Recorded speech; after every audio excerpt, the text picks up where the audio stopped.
What is the definition of fascism?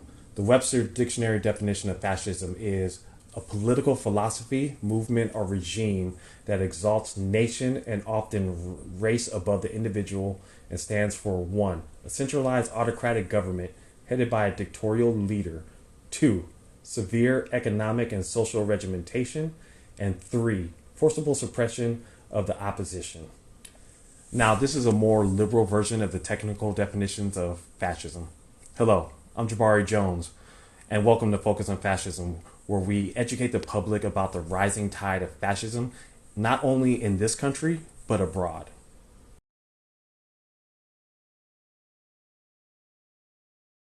We at Focus on Fascism tend to think that this definition is insufficient to the understanding of fascism. This definition is more liberal and needs further exploring for clarity.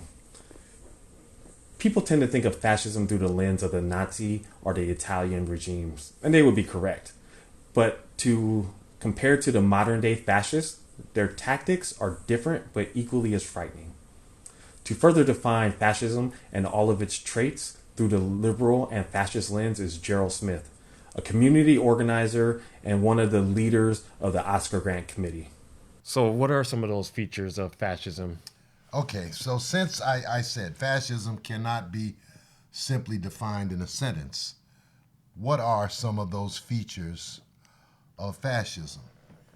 One, we know, and we're very much aware of. Even, well, I see, you can't say we know anymore because the schools have, there was a period in which the schools said that history wasn't necessary. Civics was not necessary. Music was not necessary. This is all part of, and there's an excellent book called The Dumbing Down of America.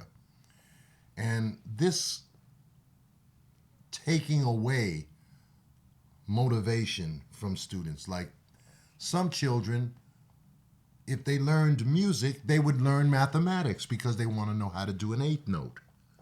Okay? But when you take all of that away, today, 40% of our nation does not know what the Holocaust was. Do you believe that? Nah, that's hard to believe. Yeah, it's hard to believe, but once again, that is a fact that I got from a poll that somebody actually went out and interviewed people. And these polls are not always wrong. Let me tell you, we got a problem in America. Our people, how could 73 million people to this day believe that Trump did not lose the election? I don't know. There's something irrational about that. That's part of fascism. Now, it's not the definition of fascism, but that's one of the features of fascism. So, one, hierarchical. Fascism explain hierarchy. Okay. In a sense for our viewers out there. Okay. Please. Hierarchy simply means there is a vertical structure to your organization. So let's just take Italian fascism and German fascism, because these are two of the fascisms that have been written about the most. Okay. Both Mussolini and Hitler were considered the leader. And around them, a cult of personality was created. This hierarchy, see, doesn't yield itself to internal debate, for instance. So very many times I have been in several organizations, and I have been through several parting of ways or splits where people that were dissatisfied with the program left and went on about their way. I'm still here, okay? And I think that's one of the ways the fascists, they try to get around that. They have no internal discussion. They open your mouth, shove the ideology down your throat, and you got it. Hierarchical, cult-like leadership. Let's go on. So what's another aspect of fascism that describes fascism? Well, fascism is inherently because they want to rule society. They don't want no religious competition. Okay? And so, actually, brother, no, he's not my brother, excuse me, Mr. Mussolini actually tried to put fascism forward as a religion. And this is a quote from Mussolini. He said, "Fascism is a religious conception in which man is seen in his eminent relationship with the superior law and with an objective will that transcends the particular individual and raises him to consciousness and his conscious membership of a spiritual society. Whoever has seen it in the religious politics of the fascist regime, nothing but mere opportunism, has yet to understand that fascism teaches being a system of government is also, and above all, a system of religion." Now that's bullshit. You know, I mean, come on. But that's how they saw it. That is a feature of fascism. It's kind of a religious experience. And also, you notice the spectacle. Fascists love the spectacle. I had more people at my inauguration than Obama. Well, we take a picture of Obama's inauguration, and then we take a picture of Trump's. You see, I'm not supporting Obama at all, but clearly there were more people at his inauguration than at the Trump inauguration. But that's so important because to prepare people for fascism, you have to take away their rationality, their ability to think. You see? And so this jumbo uh, BS about fascism is now your religion is interesting because that's, the Catholic Church was pretty strong in Italy. Actually, so most socialists are egalitarian. We believe that people should be treated the same. Not the fascists. Not the fascists. They believe that every, I'm going to bring this to you about this anti-Semitism thing, right? We'll talk about this as we go along. I was visiting some people in Hamburg, Germany, and I went to Altenon. And then from Altenon, they took me to a concentration camp.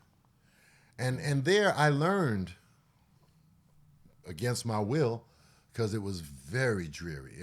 This was some grim stuff. They had the instruments which they killed people. They tortured people inside the camps. They didn't just, gas people. It was very ugly, okay? But I saw the uniforms of the inmates lined up. So they had a different star to identify a different inmate inside of the death camp. The red star, if you were a communist or social democrat. The yellow star, you were Jewish. The purple star, now I think that was for the gypsies. The pink star was for the gays. So I only recall those four right now. Mm-hmm. We can study it, right? But just to show you, that's how they tried to identify the prisoners inside of a concentration camp. So the Nazis did not believe in egalitarianism on any level. In fact, here again, the man that laid the foundation for the first successful fascist regime was Mussolini. And he said, everything in the state, nothing against the state, nothing outside the state. Very clear. So, since you're touching on Benito Mussolini, what is some of the Stalinist definitions of fascism? How do they view themselves? Okay, the Stalinists, I think, have a very similar definition of fascism to the liberals. And here now, I'm going to, at the 7th Congress of the Comintern, Dimitrov gave the following definition of fascism to support his Popular Front approach to fascism and war. The Popular Front against fascism and war. He said, fascism is an open terrorist dictatorship of the most reactionary, the most chauvinistic, the most imperialistic elements of financial capital. Fascism is neither the government beyond classes nor the government of the petty bourgeois or the lumpen proletariat over the financial capital. Fascism is the government of the financial capitalist itself. It is an organized massacre of the working class and the revolutionary slice of peasantry and intelligentsia. Fascism, in its foreign policy, is the most brutal kind of chauvinism, which cultivates zoological hatred against all peoples, other peoples. And by the way, that's true. I wouldn't say that anything that was stated there. Finance capitals are the ones that finance, that pay, that give money to the fascists. But what is that missing? Come on now. What is that missing? What is not in that picture that we have to be prepared to deal with? And that is that the fascists take over the streets. They're a mass organization. They're an activist organization. They're a social organization, an antisocial social organization. All right? But that's key because it is not the finance capital. I don't fear the finance capitalists chasing me down in the street and lynching me. Mm-hmm. But the Proud Boys might. You hear me? Mm-hmm. This is so. Just that's the Stalinist definition, and the Stalinist definition neglects the mass character and the mass psychology of fascism. What is it that appeals to people? The fascists won 90% of the youth in Germany. 90%. How is that possible? So they obviously touched the youth in some way. And, and we didn't. Mm-hmm. And the victory of Hitler was the results.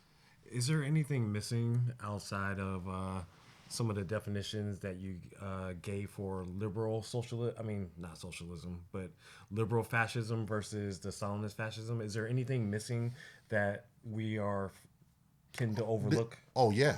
It's a lot. For instance, fascism creates an anti-labor militia. Now, that is something that, as a worker, I was a union electrician for 34 years. Before that, I was a union sheet metal worker. Before that, I was a teacher. Okay, no, sorry. Before that, I was a longshoreman. And before that, I was a teacher. Okay? All union jobs, because that's the way I was raised. My family said, you got to join a union because you can't be a burden on us. They're making Social Security so small that you can't live off of it. So you need to have a pension to just stay alive. And that's what you need to do. Our whole family joined the unions when we could. Okay? because we understood that health care, that this is not all provided by the government, that the union will allow us to live better. Okay? So fascism creates an anti-labor militia. See, let me show you how they dealt with it. That's why fascism exists. The aim of fascism is to render the working class more exploitable. How do you render them more exploitable? You destroy any instrument they have through which they defend their interest. Okay? And the instrument for most workers is a trade union. So for instance, when did Mussolini come to power? Really? And why? You got to study, it would be useful to study early Italy. Because what they were doing is these crazy Italian workers was taking over the factories. They literally took over the factories repeatedly in negotiations for a better contract. Fascism